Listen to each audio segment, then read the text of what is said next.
Hujambo mtazamaji wa Zone Media, karibu sana tujuzane yote ambayo yanajiri katika anga za kimataifa kwa wakati huu. Na hapa kuna taarifa kutoka huko nchini China, ambapo China imekataa shinikizo la Marekani dhidi ya Irani na imetaka suluhu ya kidiplomasia haraka iwezekanavyo. China imepinga vikali wito wa Marekani wa kuongezwa kwa vikwazo na shinikizo la kiuchumi dhidi ya Iran, ikisema hatua hizo hazitasaidia kumaliza mzozo wa Mashariki ya Kati. Msemaji wa Wizara ya Mambo ya Nje ya China, Lin Jian, amesema vikwazo na shinikizo haviwezi kuwa suluhisho la mgogoro huo, akizitaka pande zote zinazohusika kuchukua hatua za kuwajibika na kutafuta suluhu kupitia njia za kisiasa na kidiplomasia. Kauli hiyo imekuja baada ya Marekani kuitaka China na mataifa mengine kushiriki katika juhudi za kuitenga kiuchumi Iran.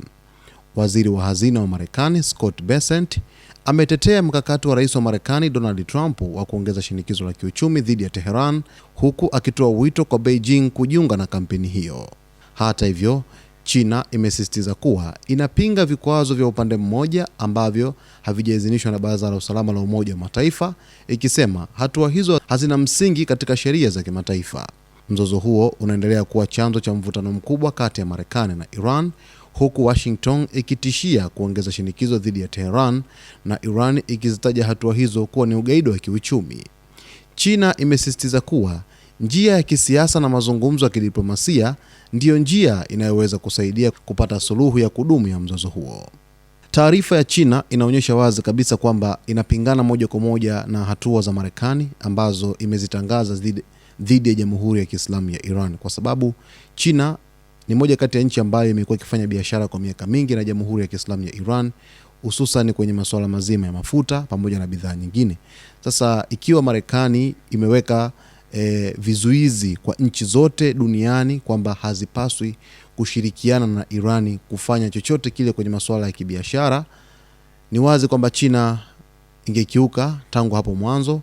Dalili zilikuwa zinaonyesha, kwa sababu China ni moja kati ya mshirika muhimu sana wa Jamhuri ya Kiislamu ya Iran, na China imeitaka Marekani kumaliza mzozo wa Mashariki ya Kati kwa diplomasia pekee, lakini si kutumia mbinu nyingine, labda vikwazo pamoja na vita, kwani mbinu hizo zitachangia zaidi kuongezeka kwa mvutano kati ya Iran pamoja na Marekani katika ukanda wa Mashariki ya Kati.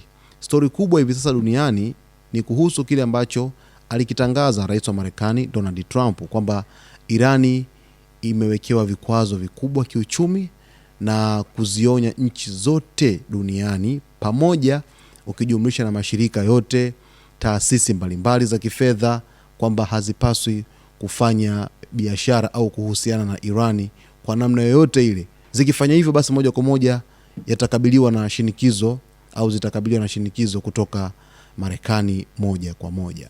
Tuambie kwenye uwanja wa comment, hatua hii ya China unaitazamaje katika kuleta suluhu ya mzozo wa Mashariki ya Kati kati ya Iran pamoja na Marekani? Usiache kusubscribe, kulike, kucomment pamoja na kushare.